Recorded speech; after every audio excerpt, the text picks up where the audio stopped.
నిజామాబాద్ జిల్లా బోధన్ మండలం అందాపూర్ గ్రామంలోని కస్తూర్బా గాంధీ బాలికల పాఠశాలలో విద్యార్థులు తీవ్ర అస్వస్థకు గురయ్యారు.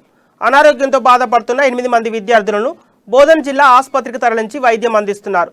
వారిలో ఒకరు పరిస్థితి ఆందోళనకరంగా ఉండటంతో వైద్యులు అత్యవసర చికిత్స అందించారు. విద్యార్థులకు ఫుడ్ పాయిజన్ జరిగినట్లు గ్రామస్తులు ఆరోపిస్తున్నారు.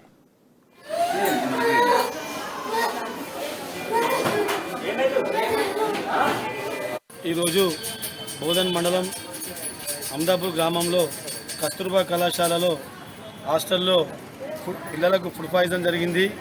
ఈ ఫుడ్ పాయిజన్ ఇంతకుముందు గతంలో కూడా జరిగింది. మేడం గారికి విన్నవించుకుంటే అలాంటి సమస్య ఇక్కడ ఏం లేదు అని చెప్పడం జరిగింది. మాకు డౌట్ వచ్చి లోపలికి వెళ్ళి చూస్తే మా కళ్ళారా చూసినాం ఇంతకుముందు గతంలో ఇలాంటి తప్పులు మరొకసారి జరగనీయమని మేడం గారు ఎస్ఓ మేడం గారు చెప్పడం జరిగింది. తర్వాత వెళ్ళి ఒకసారి చూస్తే కూడా పిల్లలు అదేవిధంగా మాకు చెప్పారు. పిల్లలకేమో భయం చెప్తూ మీరు బయటకు చెప్పకండి, మీరు బయటకు చెప్తే బాగోదు అని వాళ్ళకు భయభ్రాంతులకు గురి చేస్తుంది.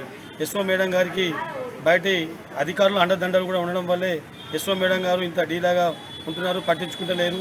ఇకనైనా ఇప్పటి నుంచైనా